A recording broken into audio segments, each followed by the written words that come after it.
Hello everyone. In the previous classes, we had discussed about the divergent and the convergent plate boundaries along with their types. Now we will discuss about the third type of plate boundary, that is the parallel or transform plate boundary. So ये क्या है? It is a conservative plate margin. Conservative हमने इसको क्यों बोला? Because divergent और convergent दोनों में ही या तो डिस्ट्रक्शन हो रही थी या कंस्ट्रक्शन हो रही थी, वाइल जो ये पैरेलल प्लेट बाउंड्रीज हैं इनमें ना तो कोई चीज़ डाइवर्ज करेगी ना कोई चीज़ कन्वर्ज करेगी, ना कुछ बनेगा ना कुछ डिस्ट्रॉय होगा। तो therefore they are called as conservative plate margin. तो ये कंजर्व करके रखती हैं अपनी फॉर्म को, जैसी थी वैसी ही रहेंगी ये plates along their movement. So it is a conservative plate margin where the plates they slide past each other without formation of any new crust. तो ये इस तरह की प्लेट मार्जिन है जहां पे जो प्लेट्स हैं ये एक दूसरे को पास कर देंगी। सपोज ये ऐसी प्लेट है और ये एक प्लेट है, तो अलॉन्ग ये इनका मार्जिन है, तो यहाँ पे एक प्लेट सपोज इस डायरेक्शन में जा रही है, एक इस डायरेक्शन में जा रही है, तो ये पैरेलली मूव करती हुई चली जाएंगी आपस में, ये इंटरैक्ट नहीं करेंगी, टकराएंगी नहीं। So the plates slide past each other without any formation of new crust. It is also called as transform plate margin. So this is also known as transform plate margin or transform plate boundary. The transform faults they roughly move parallel to the direction of the plate movement. तो ये जो faults हैं ये plate movement के parallelly move करते हैं opposite directions में. A conservative plate margin involves no volcanic activity. So इस केस में कोई भी volcanic activity नहीं होती. In case of the parallel plate margins there is no volcanic activity because इसमें कोई प्लेट किसी के नीचे सबडक्ट नहीं कर रही है, तो कोई volcanic activity यहाँ पे नहीं होती है. Shallow earthquakes are observed. यहाँ पे shallow earthquakes ही देखने को मिलते हैं because इंटरमीडिएट और डीप का चांसेस नहीं है, बिकॉज यहाँ पे प्लेट्स एक दूसरे के नीचे नहीं जा रही, प्लेट सबडक्ट नहीं कर रही और प्लेट कम से कम इंटरेक्शन के साथ एक दूसरे के साथ में से पास करती हुई जा रही हैं, कोई नया क्रस्ट बना नहीं रही है. सो शैलो अर्थक्वेक्स जो ऊपर ऊपर सरफेस के होते हैं, सरफेस के पास होते हैं, जिनकी डेप्थ कम होती है, तो वैसे शैलो अर्थक्वेक्स ही इस प्लेट बाउंड्री में हमें देखने को मिलते हैं. But these shallow earthquakes they are more frequent and intense in nature. तो भले ही ये shallow earthquakes हैं, लेकिन यहाँ पे इनकी फ्रीक्वेंसी जो है वो ज़्यादा देखने को मिलती है और इनकी इंटेंसिटी भी देखने को ज़्यादा मिलती है यहाँ पे. तो for example the San Andreas fault of California. तो कैलिफोर्निया का सैन एंड्रियस फॉल्ट इसकी एक एग्जाम्पल है. ऑल्सो जो ये ट्रांसफॉर्म फॉल्ट्स हैं they are also found along the oceanic plate margins where they offset the oceanic ridge throughout their length. तो जहाँ पे ओशियंस में जहाँ पे जो दो ओशियानिक प्लेट्स हैं ये इंटरेक्ट कर रही हैं और वहाँ पे उनकी इंटरेक्शन में ओशियन के अंदर ही जहाँ पे कहीं पे मिड अटलांटिक या mid oceanic ridge I would say mid oceanic ridges बनते हैं, वहाँ पे भी ये ट्रांसफॉर्म फॉल्ट देखने को हमें मिलता है. तो such series of transform faults they are also found along the oceanic plate margins where they offset the oceanic ridges throughout their length. तो ओशियानिक रिजेस के साथ साथ में उनकी लेंथ के थ्रू आउट ये ट्रांसफॉर्म फॉल्ट्स भी हमें देखने को मिलते हैं. तो एग्जांपल हमने देखी है San Andreas fault of California. तो डायग्राम में से देखें हम लोग, तो एक प्लेट इधर को जा रही है, एक प्लेट इधर को जा रही है, तो they are passing each other in opposite directions, ऐसे और ऐसे जा रही हैं और ना कोई क्रस्ट बन रहा है ना कोई क्रस्ट यहाँ पे डिस्ट्रॉय हो रहा है, लेकिन यहाँ पे अर्थक्वेक्स के चांसेस ज़्यादा हैं. तो अलोंग दिस प्लेट मार्जिन यहाँ पे जहाँ पे इनकी इंटरेक्शन हो रही है, तो यहाँ पे अर्थक्वेक्स आने के चांसेस ज़्यादा होते हैं. तो ट्रांसफॉर्म प्लेट बाउंड्री में क्या है, एक इधर को जा रही है प्लेट, एक इधर को जा रही है, तो they are moving past each other almost parallel without forming any new crust. तो इस केस में भी ऐसे ही है, डिस्प्लेस्ड रॉक्स इधर को जा रही हैं और ये इधर को जा रही हैं। This is the plate boundary जहाँ पे अर्थक्वेक्स आने के चांसेस होते हैं। तो this is the San Andreas fault. ये जो फॉल्ट हमें देखने को मिल रहा है ये through out the plate margin ऐसे सैन एंड्रियास फॉल्ट है ये। तो this is the example of parallel plate boundary. वैसे ही ये भी सैन एंड्रियास फॉल्ट है अलोंग द प्लेट बाउंड्री। तो ऐसे ही अगर हम लोग ओशियन के नीचे देखें, ओशियन में देखें, तो वहाँ पे भी मिड ओशियानिक रिजेस हैं जहाँ पे जो ओशियानिक रिजेस के साथ साथ में ये ट्रांसफॉर्म फॉल्ट्स हमें देखने को ऐसे ही मिलते हैं। सो this was about the parallel plate boundaries. Now जो भी हमने डिस्कस किया है about these three types of plate boundaries, that is the divergent plate boundary, the convergent plate boundary and the parallel plate boundary. तो इनके बारे में हम लोग क्विकली एक समरी के फॉर्म में देख सकते हैं यहाँ पे पॉइंट्स। तो first one is the divergent plate boundary. Divergent plate boundary जो है उसमें हमने देखे थे कि इसके दो टाइप्स हैं। The first one is ocean ocean divergence and the second one is continent continent divergence. इस केस में कोई भी ओशियन कॉन्टिनेंट डाइवर्जेंस नहीं है। दिस इज इंपॉर्टेंट, डाइवर्जेंस के दो टाइप्स हैं और कन्वर्जेंस के तीन टाइप्स हैं। तो फर्स्ट हम लोगों ने बात की about divergence, that is of two type, ocean ocean and continent continent.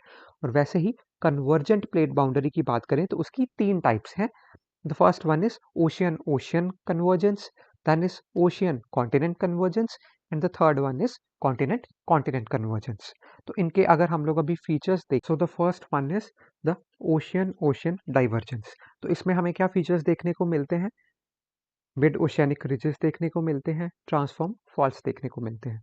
तो ये ऐसी है जहाँ पे ओशियानिक रिजेस जो हैं ये एक दूसरे से दूर जा रहे हैं और यहाँ पे हमें मैग्मा की वजह से ओशियानिक मिड ओशियानिक रिजेस देखने को मिलते हैं। That is the ocean ocean divergence. Then is the continent continent divergence, मतलब कॉन्टिनेंट्स जो हैं ये एक दूसरे से दूर जा रहे हैं। तो इसमें हमने देखा था कि तीन स्टेजेस में ये होता है। The first one is rift valley बनती है, उसके बाद में उसके ऊपर पानी भर जाता है, एक शैलो सी बन जाता है और फाइनली वहाँ पे मिड ओशियानिक रिज बन जाता है और जो ओशियानिक क्रस्ट है वो नया बनता जाता है और एक्सपैंड करता जाता है और साथ में दूसरी साइड पे वो कंज्यूम भी होता जाता है ट्रेंचेस पे। तो this was the two types of divergence. Now the convergence. The first type is ocean ocean convergence. तो ओशियन ओशियन कन्वर्जेंस में हमें क्या देखने को मिलता है? हमें ट्रेंचेस देखने को मिलते हैं, सबडक्शन जोन मिलती है, बेनी ऑफ जोन मिलती है, वॉल्केनिक माउंटेन्स मिलते हैं जहाँ जो स्लोली स्लोली सरफेस के ऊपर आकर वॉल्केनिक आइलैंड्स बन जाते हैं।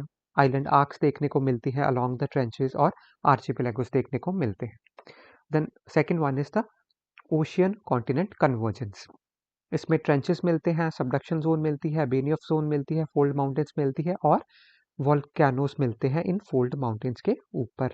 तो वॉल्केनिक फोल्ड माउंटेन्स यहाँ पे देखने को मिलती है। The third one is continent continent convergence, जिसमें there is partial subduction, there is suture zone formation, geosyncline है जिसके ऊपर ये फोल्ड होके वेरी हाई फोल्ड माउंटेन्स बन जाती हैं। साथ में इनमें हमारे पास नैप, जो कि फोल्डिंग में हमने देखा था एक फीचर है, एक्सेसिव फोल्डिंग हो जाती है। फॉर एग्जांपल हिमालयास के केसेस में हमें ये नैपे देखने को मिलते हैं।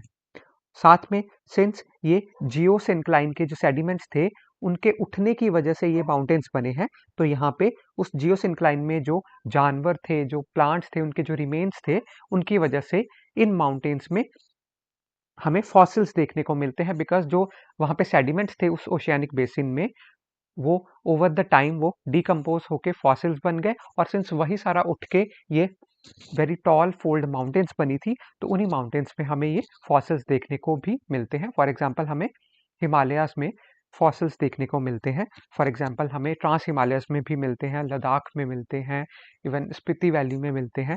सो फॉसिल्स के एविडेंसेस हमें इन सेडिमेंटरी रॉक्स में देखने को मिलते हैं, फॉर एग्जांपल हिमालयस में मिलते हैं। Now the second point is about the earthquakes.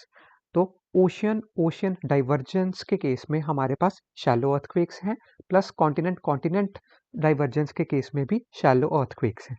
तो इन ऑल हम लोग बोल सकते हैं कि डाइवर्जेंट प्लेट बाउंड्री में शैलो अर्थक्वेक्स हमें देखने को मिलते हैं, सिंस यहाँ पे कोई प्लेट जो है वो कंज्यूम नहीं हो रही, रादर वो एक दूसरे से दूर जा रही है, तो वहाँ पे हमें शैलो अर्थक्वेक्स देखने को मिलते हैं। वाइल जो कन्वर्जेंट है, उन केसेस में हमारे पास तीनों तरह के अर्थक्वेक्स देखने को मिलते हैं। For example ocean ocean convergence की बात करें तो उसमें हमारे पास शैलो अर्थक्वेक्स भी हैं, इंटरमीडिएट डेप्थ वाले भी हैं और डीप अर्थक्वेक्स भी देखने को मिलते हैं। सिमिलरली ओशियन कॉन्टिनेंट कन्वर्जेंस में भी शैलो, इंटरमीडिएट और डीप अर्थक्वेक्स तीनों ही देखने को मिलते हैं। While in case of continent continent convergence हमने देखा था कि सिंस जो जो जो वो ओशियानिक क्रस्ट था वो नीचे जाके कंज्यूम पूरा हो गया था, तो अब नीचे जो डीप पार्ट्स हैं उनमें वो प्लेट खत्म हो चुकी है, इसीलिए deep earthquakes continent continent convergence में देखने को नहीं मिलते। यहाँ पे सिर्फ शैलो एंड इंटरमीडिएट अर्थक्वेक्स हमें देखने को मिलते हैं इन case of continent continent convergence. तो ओवरऑल हम लोग बोल सकते हैं कि कन्वर्जेंस के केस में हमारे पास शैलो, इंटरमीडिएट और डीप तीनों तरह के अर्थक्वेक्स हमें देखने को मिलते हैं। The third point is volcanism. तो वॉल्केनिज्म डाइवर्जेंस में हमें देखने को मिलता है। For example ocean ocean divergence में भी वॉल्केनिज्म होता है और कॉन्टिनेंट कॉन्टिनेंट डाइवर्जेंस में भी वॉल्केनिक एक्टिविटी हमें देखने को मिलती है। वाइल जो कन्वर्जेंट है उसके केस में ओशियन ओशियन कन्वर्जेंस के केस में वॉल्केनिक एक्टिविटी होती है। ओशियन कॉन्टिनेंट के केस में भी वॉल्केनिक एक्टिविटी होती है, बट कॉन्टिनेंट कॉन्टिनेंट में जब भी जो फ्यूचर जोन बन जाती है, जब पार्शियल सबडक्शन हो जाती है, उसके बाद कोई भी वॉल्केनिक एक्टिविटी देखने को नहीं मिलती। तो कॉन्टिनेंट कॉन्टिनेंट कन्वर्जेंस में हमारे पास वॉल्केनिक एक्टिविटी नहीं होती। फॉर एग्जाम्पल हिमालयाज में वॉल्केनिक एक्टिविटी नहीं है। Then are the examples. तो एग्जाम्पल्स की बात करें हम लोग तो ओशियन ओशियन डाइवर्जेंस में मिड अटलांटिक रिज है जो कि अटलांटिक ओशियन में है। देन कार्ल्सबर्ग रिज है जो कि इंडियन ओशियन में है। तो इस तरह की रिज की एग्जाम्पल आ गई in ocean ocean divergence. Then continent continent divergence के केस में क्या है, सबसे पहले बनती है रिफ्ट वैली, तो उसके एग्जाम्पल है East African rift valley. Then shallow sea बनता है, फॉर एग्जाम्पल रेड सी। और देन मिड ओशियानिक रिज बनते हैं, for example mid Atlantic ridge. Then ocean ocean convergence की बात करें तो इसमें हमारे पास वॉल्केनिक आइलैंड्स हैं, आइलैंड आर्चेस हैं, आर्चिपेलागोस हैं। तो इसकी एग्जांपल आ गई जापान, जो कि एक आइलैंड आर्क है। वैसे ही इल्यूशियन है, इंडोनेशिया है, फिलीपींस है, कैरिबियन है, अंडमान एंड निकोबार है। तो these are the examples of ocean ocean convergence. Now ocean continent convergence के केस में हमारे पास फोल्ड माउंटेन्स बनती हैं जहाँ पे वॉल्केनोस एक्टिव होते हैं। For example in case of Andes in South America and Rocky mountains in North America. And finally the third one is continent continent convergence. तो इसकी एग्जाम्पल है हमारे पास Himalayas. So this was about the divergent and convergent plate boundaries. और इसके बाद finally हमारे पास आती है third type of plate boundary, that is the parallel plate boundary और ट्रांसफॉर्म प्लेट बाउंड्री और प्लेट मार्जिन। तो इसके फीचर्स में हमने देखा है कि there is series of transform fault. तो सिंस यहाँ पे जो प्लेट्स हैं वो एक दूसरे से के पास में से ऐसे स्लाइड करके मूव कर जाती हैं, कुछ क्रिएट या डिस्ट्रॉय नहीं करती, तो यहाँ पे हमारे पास simply series of transform faults देखने को मिलते हैं। अर्थक्वेक्स की बात करें तो यहाँ पे सिर्फ शैलो अर्थक्वेक्स देखने को मिलते हैं, बट वो ज़्यादा इंटेंस होते हैं और उनकी फ्रीक्वेंसी भी ज़्यादा होती है। बट डीप और इंटरमीडिएट अर्थक्वेक्स पैरेलल मार्जिन्स में देखने को नहीं मिलते, बिकॉज इसमें कोई सबडक्शन जोन नहीं है। तो यहाँ पे पैरेलल मार्जिन्स में सिर्फ हमारे पास शैलो अर्थक्वेक्स ही देखने को मिलते हैं। देन वॉल्केनिज्म की बात करें तो इस केस में वॉल्केनिक एक्टिविटी हमें देखने को नहीं मिलती। और इसके एग्जाम्पल की बात करें तो San Andreas fault in California, that is an example of parallel plate margin. So this was all about the different kind of plate margins, and with this we have completed the divergent, convergent and parallel types of plate boundaries.